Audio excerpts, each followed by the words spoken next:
Well, good afternoon, everyone, and welcome to Step Up to Rise Up, your weekly show aimed at calling you higher and encouraging you to continue to move forward in your quest to be your very best self, living your very best life. We are in the midst of a series on growth, and we've been breaking down the letters in the word growth each week. Today we are on the letter O for obstacles. I'm Linda Nelson, and I'm your host, and I'm passionate about helping women like you realize their potential by fully embracing their God-given talents and gifts and take them out to a world that needs them. So today we're going to be talking about obstacles. In the first week we talked about growth and how growth is really about learning. It's about investing in yourself, about personally developing and self-leading, if you will, yourself to be your very best. And then we talked about how challenges will most likely come our way. We're going to talk more about that today. And so last week's discussion was on R, or resilience. As we develop a mindset that's aimed at growth, we are going to learn along the way, and we have to adjust our mindset to be more growth oriented than fixed.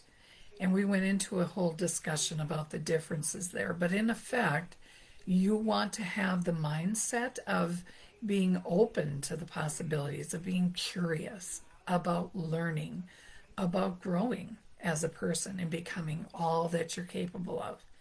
And mostly as women, and we'll talk about this in a future live, we aren't realizing our potential because we underestimate our value and our abilities.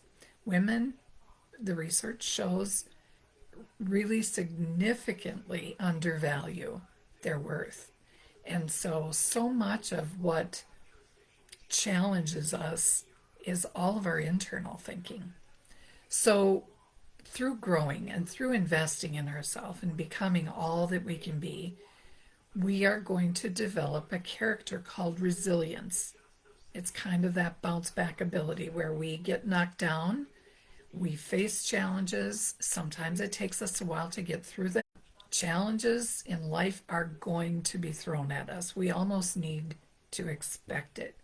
And so how we respond to those challenges and develop that muscle called resilience is key to our growth. So today we're going to talk a little bit about how if you're a high achieving professional, in other words, you're busy performing and doing, and often you're doing those things for others versus yourself. That's another trait that high performing women or professionals have. They tend to set goals for others, they tend to focus on others, and rarely ask the questions themselves about what do I want, until they're maybe in a situation like empty nesting or landing into a new chapter, a new transition, maybe retirement, maybe finally being able, because of time, to realize their own dreams. So obstacles are part of it, and they're split into external obstacles and internal obstacles. And often the external obstacles, or those obstacles outside of us, are often beyond our control too. So things like time constraints. Sometimes juggling multiple responsibilities and commitments can leave high performing professionals feeling stretched thin, like too many things are expected of one poor person. And as a woman, you're unable to dedicate focused time to really meet their most important goals, the things they want most out of life. So time constraints can be an external factor that you need to deal with. Number two is resource limitations. A lack of access to the right tools, the knowledge, or networks with other high performing individuals can block your growth and opportunities that come your way.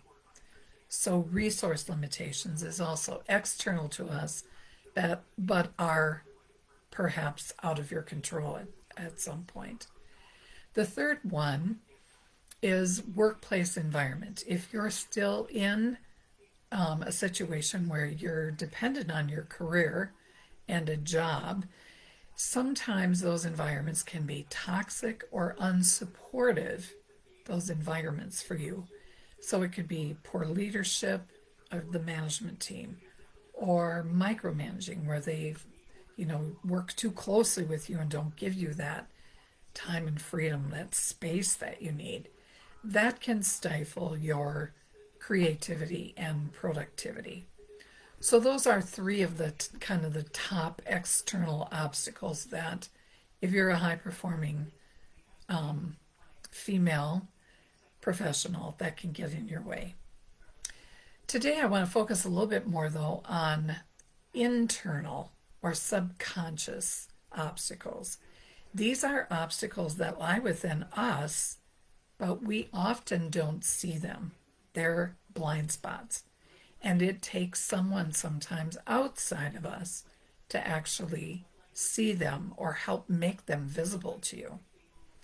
So some of those invisible or a subconscious, if you will, obstacles include, and here's the top one. Again, there's more, but we're talking about two top ones today. The fear of failure. Many women struggle with the fear of failure, that deep-seated fear about making mistakes, perhaps, can lead to procrastination or being overly cautious in your decision-making and preventing bold moves that you need to take in order to grow. So that's a big one. And often those fears lie underneath a lot of other things that come into play there. And it needs help or work on your part to identify them. And then the next big internal subconscious obstacle is imposter syndrome. Often we as women will look around and we'll say, well, Sally's getting this all done. Sure, her life's pretty similar to mine. What's wrong with me? And so we look outside of us to identify some things that are really not in our way. It's internal. And so even highly capable individuals, people who have many gifts and skills, can doubt their abilities. And that leads to undervaluing their talents or even aid in their reluctance to try new opportunities, thinking they're not ready, for example. So fear of failure and imposter syndrome are alive and well, especially in high-performing women. So these subconscious obstacles that appear, like fear of failure and imposter syndrome, can have a profound impact on the results that high-achieving professionals strive for. So here's how they may show up and influence the outcomes that they want. So fear of failure, what's the impact of that?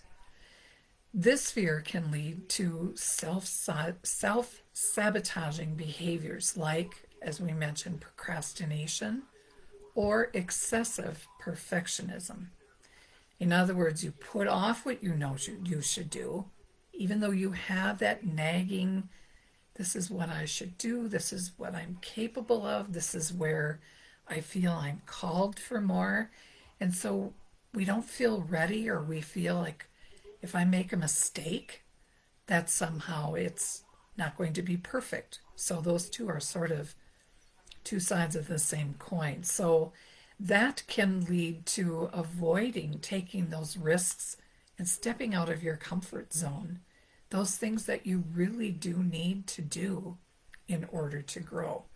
And of course, that's going to limit your growth and your productivity and your creativity, and it keeps you feeling stuck and in the same place, sometimes for months or years at a time. So the fear of making mistakes can result in overanalyzing or paralyzing you and delaying those decisions that you need to make and thereby slow your progress. So subconsciously, fear of failure might stem from some childhood experiences or pressure from society or self-imposed expectations that you have to always succeed. And so then that fear just grips you and fills you with self-doubt and lack of confidence. I know I have been there so many times, and it stemmed from a lack of belief in myself and being afraid of fear, and in some cases even a fear of success. So when you don't take those risks, it can reinforce your mindset that I've never been good at this stuff, or no one wants to hear from me, or I don't have anything important to say, or I've never been good at these kinds of things. And so you can see how that mindset can keep you paralyzed and stuck. So imposter syndrome also has impact on you and your actions going forward. People experiencing imposter syndrome often undervalue their achievements, and women by far fall in this category more so than men.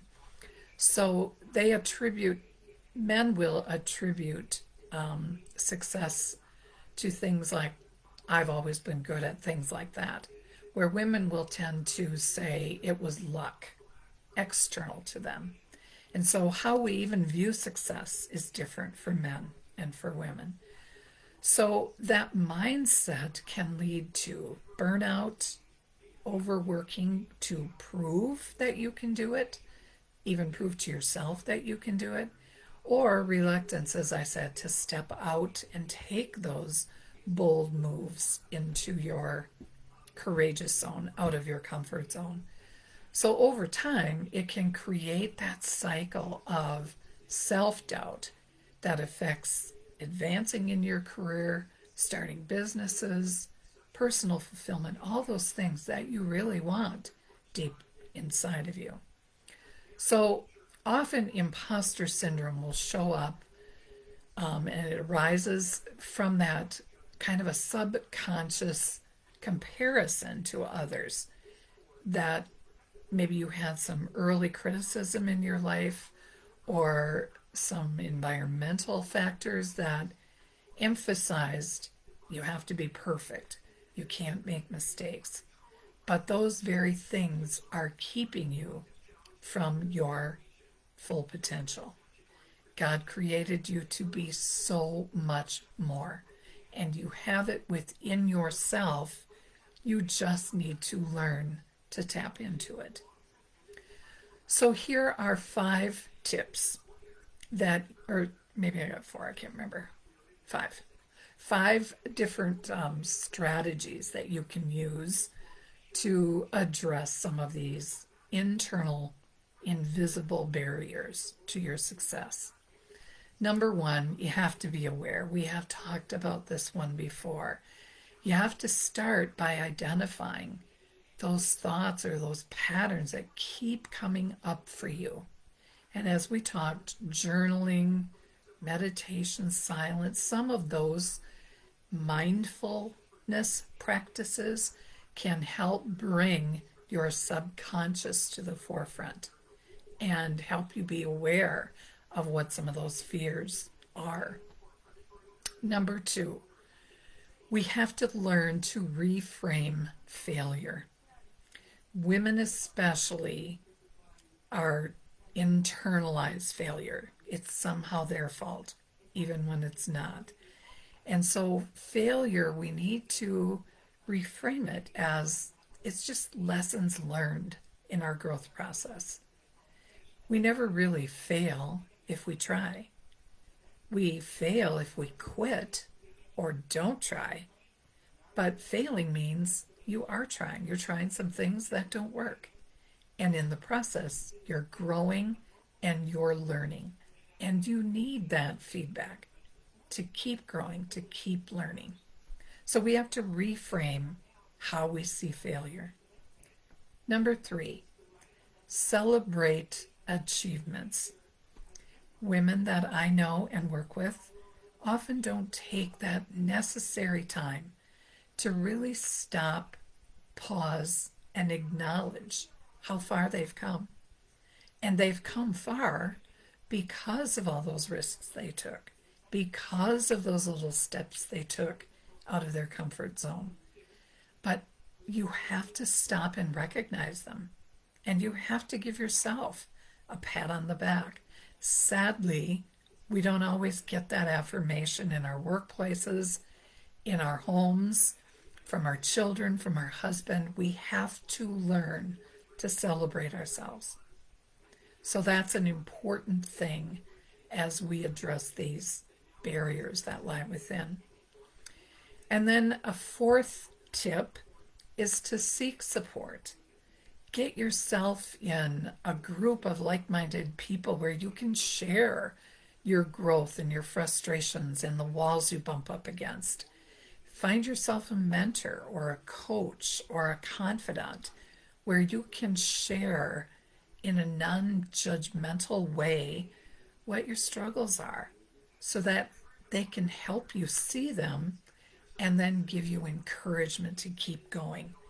Knowing that you're not alone is so important in this journey, because when we're alone, we continue to be stuck in our own thought processes, in our own thought patterns, and we can't make progress that way.